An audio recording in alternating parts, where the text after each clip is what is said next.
अज़ीज़ तलबा तलिबात, दोस्तों साथियों, उम्मीद है कि आप सब खैरियत से होंगे। और आपके लिए हमेशा मैं यही दुआ करता हूँ कि रब्बे कायनात आपको हमेशा इल्म की सरगर्मी से वाबस्ता रखे और आपको इस इल्म की सरगर्मी की वजह से, इसकी बदौलत आपको ढेरों बरक़ात और फ़ज़ाइल से भी माला माल करे। आज हम इसी सिलसिला को शुरू रखते हुए इस रवायत को बरकरार रखते हैं और हमारा आज का जो मौजू वो आतिश शिरानी की जो लिखी हुई नज़्म बरसात है, इसका मुख्तसर तौर पर तज्ज़िया और मुताला करेंगे और देखेंगे कि शायर का जो नुक्ता नज़र वो किस अंदाज में हमें इन चीज़ों से, इन अलामतों से हमें समझाता है या मेरी और आपकी इस्लाह करता है।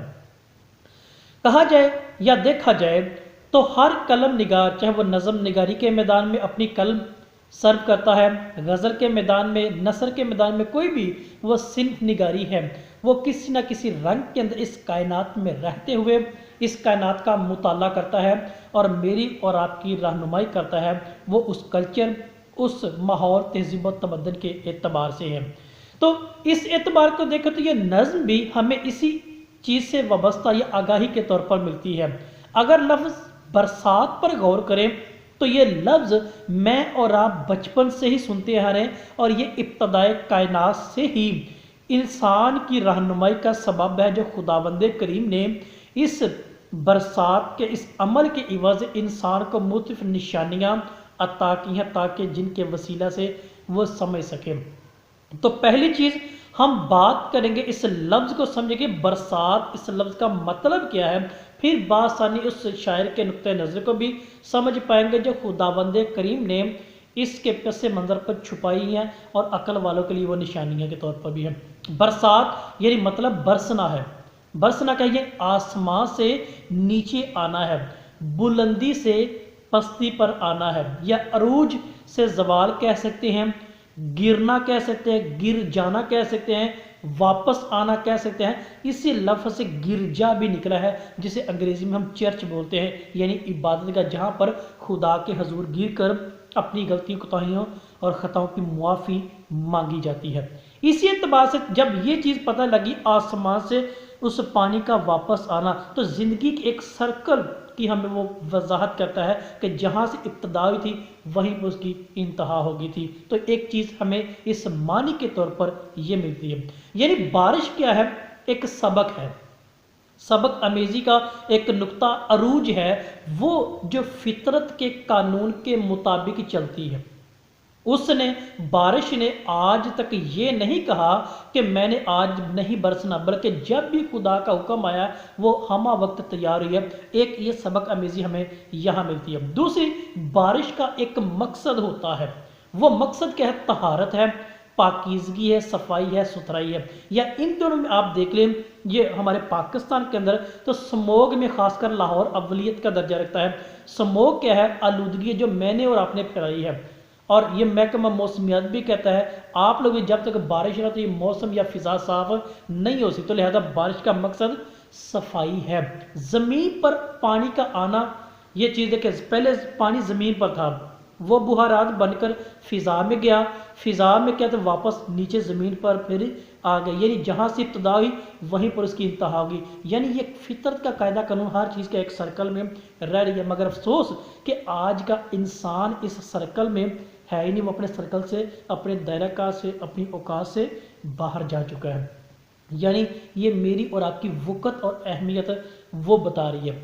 अब ये चीज़ देखिए, अब इस चीज़ को प्रूफ करने के लिए क्या है वो बताना, उसका पहला शेर इस नज़्म के हवाले से अगर गौर कर ले तो हमें वो चीज़ बताता है। तो शायर यही लिखता है, गटाओं की नीली फाम परियां उफ़क़ पे धूम मचा रही हैं, गटाओं की नीली फाम परियां उफ़क़ पे धूम मचा रही हैं, हवाओं में थरथरा रही हैं, फ़िज़ाओं को गुदगुदा रही हैं। तो यही जो चीज़ यहाँ पे है कि अब वो गुदगुदा रही कि वापस जाओ और वो तहारत और पाकीज़गी का जो मकसद है उसको पूरा करो। तो ये चीज़ है, और जो बंदा इस चीज़ को समझ लेता है, जो बंदा इस राज को पा लेता है, उसके लिए क्या होती है, हर तरफ खूबसूरती होती है, हर तरफ क्या है, रंगीनी होती है। उस रंगीनी का क्या मकसद होता है, जब सफाई होती है, शफाफ हो जाता है, हवा फिजा साफ होती है, तो खुदा की बुजुर्गी, उसकी कुदरत اور اس کی جو رنگینی ہے اس میں اضافہ۔ تو اسی چیز کو وہ شاعر پھر لکھتا ہے، چمن ہے رنگین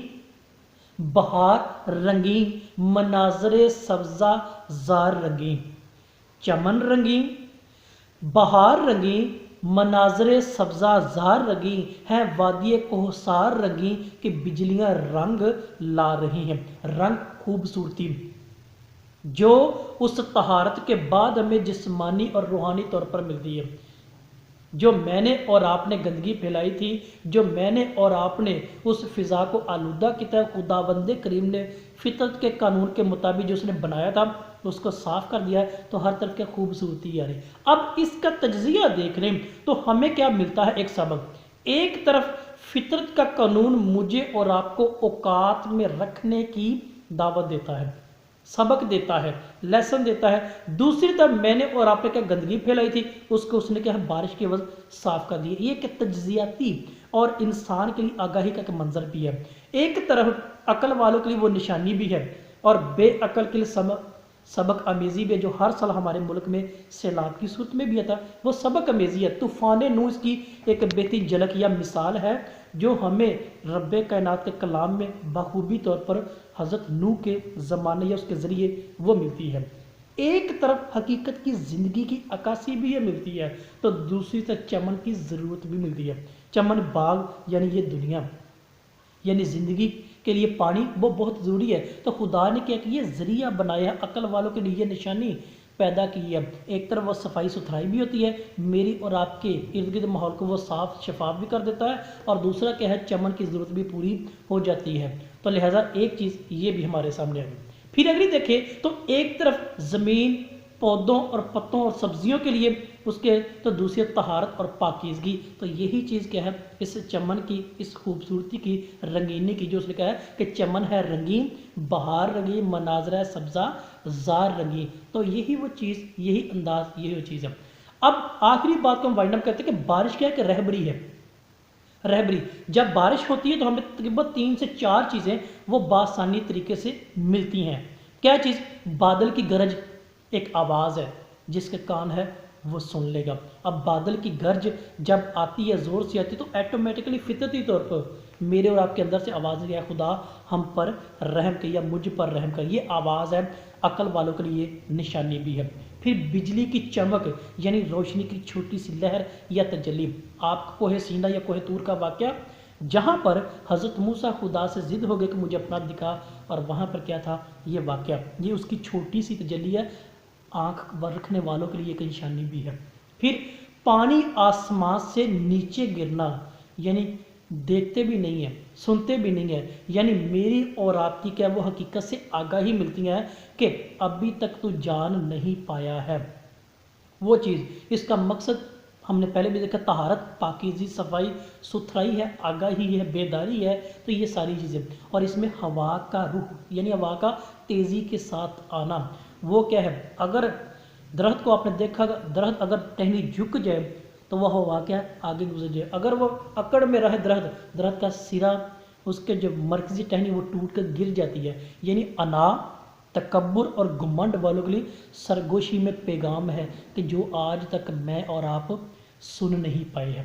یعنی ہوا میں تیز درخت بھی جھک جائے، اگر وہ جھکتا نہیں تو مگر کٹ جاتا ہے، اگر میں اور آپ بھی نہیں جھکیں گے تو کٹ کر علیحدہ علیحدہ ہو جائے گا۔